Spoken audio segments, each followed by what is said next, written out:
Bom dia pessoal, Vinícius aqui de novo e hoje vamos começar a falar sobre os termos acessórios.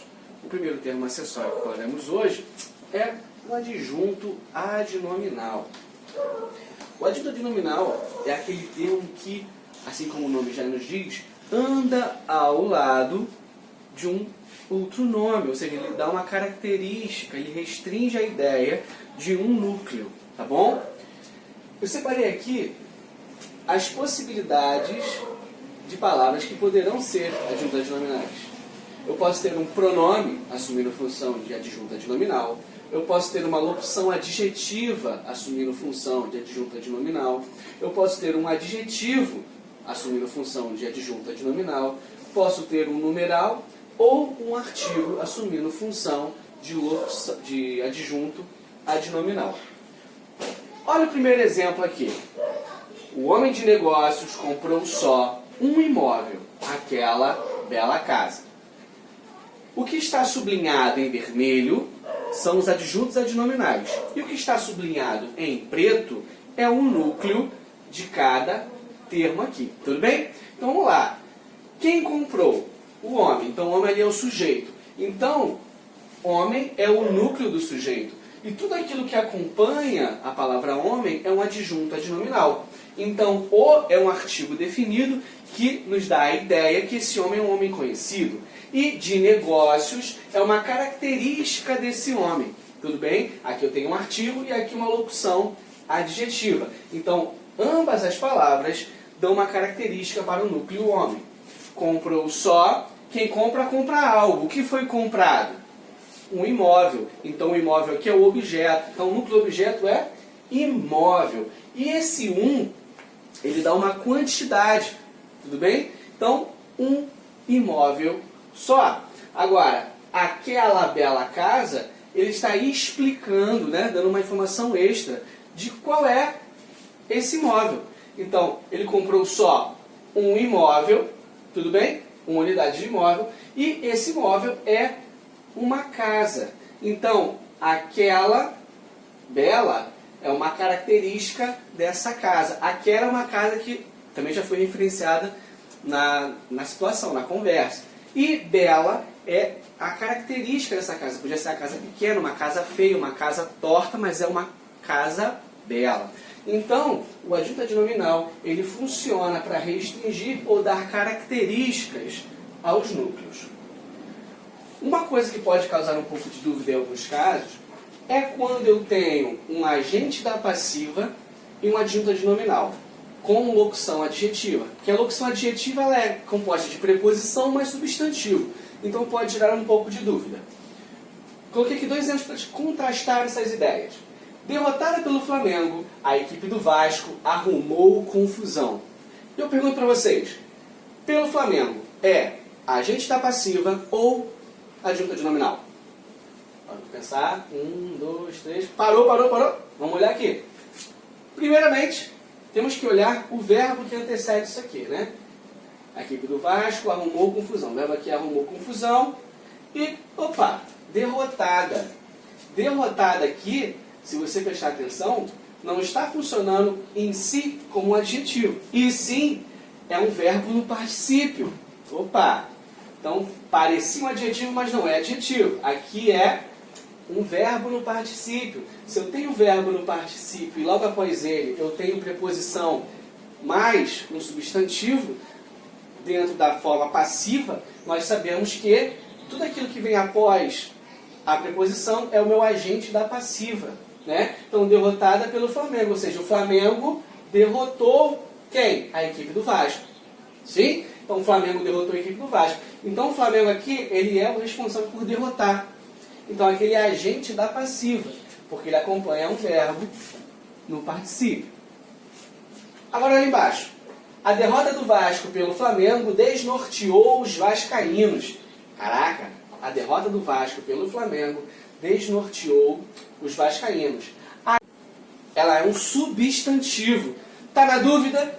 Olha o artigo antes. Se eu tenho um artigo antes de um nome, esse nome assumirá a função de substantivo. Então aqui, derrota é substantivo sem sombra de dúvidas. Tudo bem? Vamos junto. Então se eu tenho a derrota do Vasco pelo Flamengo desnorteou os vascaínos. Do Vasco pelo Flamengo, tudo isso aqui é o meu adjunto adnominal. E por que a gente dá passiva, professor? Porque ele não se refere a nenhum verbo no particípio. Só será a gente dar passiva se o verbo estiver no particípio e logo após houver preposição, mais um substantivo, mais um termo. Tudo bem? Então aqui, tem o verbo no particípio? Não. Então pelo Flamengo aqui, só pode assumir a função de adjunto adnominal. Tudo bem? Então, vamos continuar.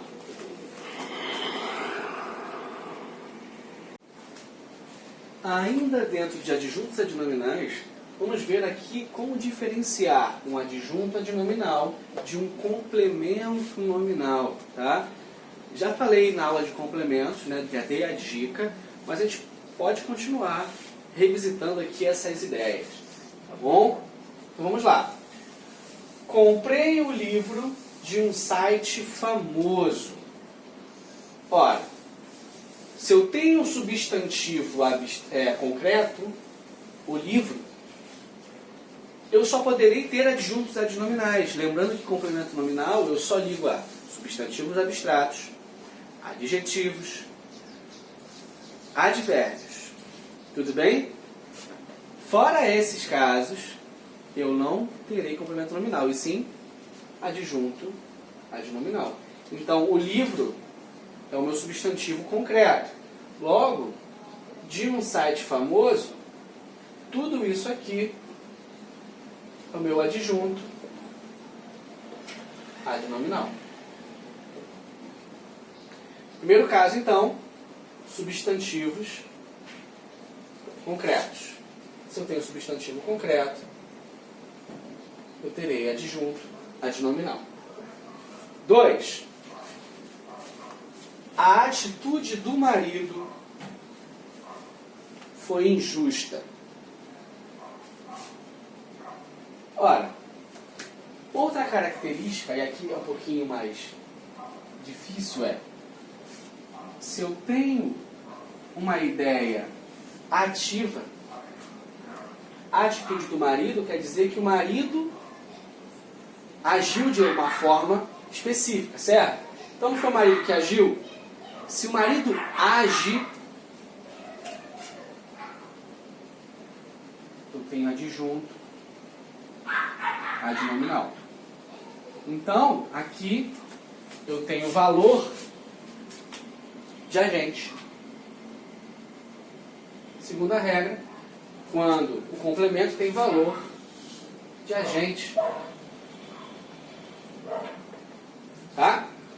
E a terceira, eu coloquei duas orações aqui para vocês verem exatamente como diferenciar uma da outra, que na verdade é uma volta à primeira e à segunda regra. A crítica do professor, a crítica ao professor. Então vamos implementar aqui. A crítica do professor foi injusta.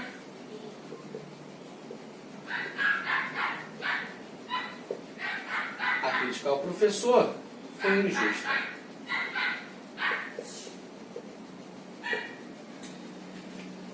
A crítica do professor foi injusta, passa o valor de agente, quer dizer que o professor fez a crítica.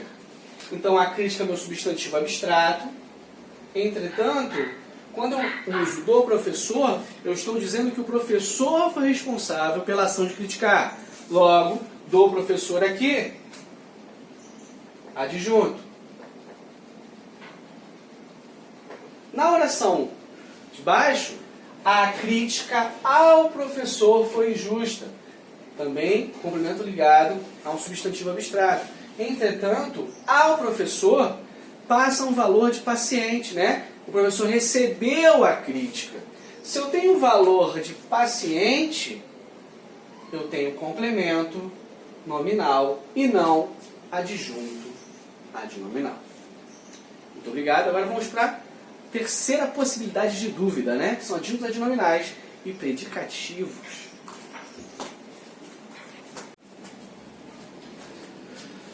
Por último caso, vamos falar da diferença entre adjunto adnominal e predicativos. Tanto predicativos do sujeito quanto os predicativos do objeto, tá bom? Uma característica importante de ser ressaltada é: predicativos são características momentâneas. Elas não serão sempre daquela forma. O sujeito está ou o objeto está daquela forma momentaneamente. Já o adjunto adnominal, ele é uma característica inerente desse nome. Tudo bem? Então, se é temporário ou momentâneo, predicativo. Se é inerente, está sempre ali, é um adjunto adnominal. O exame deixou o aluno preocupado. O exame deixou o aluno preocupado. Quem está preocupado? O aluno. Ele é sempre preocupado? Não. Ele está preocupado por quê? Por conta do exame. Mas, saindo dessa situação de exame, ele estaria sem preocupações. Certo? Se estar preocupado por conta do exame é algo temporário, preocupado aqui é um predicativo e não adjunto adnominal. Tudo bem? Predicativo de quem? Do aluno. Olha agora embaixo. O aluno preocupado negou o erro. Bizu. Adjuntos adnominais, na maior parte dos casos, não será separado por vírgula. Por que eu falei na maior parte dos casos? Porque se eu estiver enumerando adjuntos adnominais, eu poderia usar vírgulas. Porém, na maior parte dos casos, eles não serão separados por vírgulas. Bom? Então, não tenho vírgula aqui. Logo, esse preocupado retoma ali o nome aluno. Quer dizer o quê? Que esse aluno ele é sempre preocupado. Na turma nós temos o engraçadinho, né? O tímido e o preocupado. Então, esse aluno aqui, ele está sempre preocupado. Então, é uma característica inerente ao aluno. Se ela é inerente, não é temporária, preocupado aqui é adjunto adnominal. Deixa eu ir marcando para não confundir. Então, o primeiro preocupado é predicativo, o segundo preocupado, adjunto adnominal. Agora, olha o terceiro. O aluno preocupado negou o erro. Eu acabei de falar que adjuntos adnominais não são separados por vírgulas. Logo, se tem vírgula, pode ser adjunto adnominal? Logo, preocupado aqui é predicativo. Então tem vírgula, predicativo. Claro, tem vírgula sem ser dentro de uma enumeração, porque se for uma enumeração pode ser adjunto adnominal sim, tá? Olha aqui embaixo. O jurado considerou a cantora bela e talentosa. Percebam que quem dá a ideia de bela e talentosa é o sujeito, o jurado, é uma opinião dele. Não quer dizer necessariamente que essa cantora seja bela e talentosa. Quer dizer que ele acha ela bela e talentosa. Então, por ser uma opinião, e essa opinião não ser compartilhada por todos, bela e talentosa é um predicativo. Porque ela é uma ideia do jurado. Um predicativo de quem? Da cantora. Tudo bem? Encontrei a cantora bela e talentosa conversando com a produtora. Agora, bela e talentosa também se remeterá à cantora, mas não é a opinião de ninguém. É uma característica inerente dessa cantora. Tudo bem? Não é que ninguém ache ela. Não tem nenhum sujeito achando ela nada. Tá? Aqui eu estou usando bela e talentosa para caracterizar essa cantora em específico. Então, faz parte dessa cantora essas características. Ser bonita e muito talentosa. Tá? Então, nesse caso, tenho vírgulas? Não. Então, bela e talentosa é adjunto adnominal do substantivo cantora. Tudo bem? E aqui, o jurado considerou a cantora bela e talentosa, é predicativo porque é uma opinião do jurado e não uma opinião geral. Né? Não é uma característica que possa, né, definir essa cantora. Para ele é isso, mas para outra pessoa pode ser uma cantora horrorosa, né? Péssima cantora. Então, tem aqui os bisus para que vocês possam distinguir adjuntos adnominais de predicativos, tanto do objeto como do sujeito. Então a gente fecha por aqui a parte de adjuntos adnominais, lembrando que todo esse material já está lá no Google Classroom para vocês, tá bom? Façam os exercícios da apostila. Tendo dúvida, me procura no WhatsApp ou no próprio Google Classroom, tudo bem? Eu estou abrindo aqui meus horários para que vocês possam mandar mensagem. Por favor, a partir de 8 horas da noite, fechamos aí o dia, né? Estou liberando aí de 7 da manhã até 8 da noite, para que vocês possam mandar dúvidas. Manda foto, facilita bastante. E, é claro, final de semana a gente vamos respeitar o professor, né? Final de semana eu não vou mais corrigir, pelo amor de Deus. Pra quem reparou aí, o gordinho fez a barba. Estou aqui com o meu avatar do Homer. Então, tamo junto. Até a próxima aula.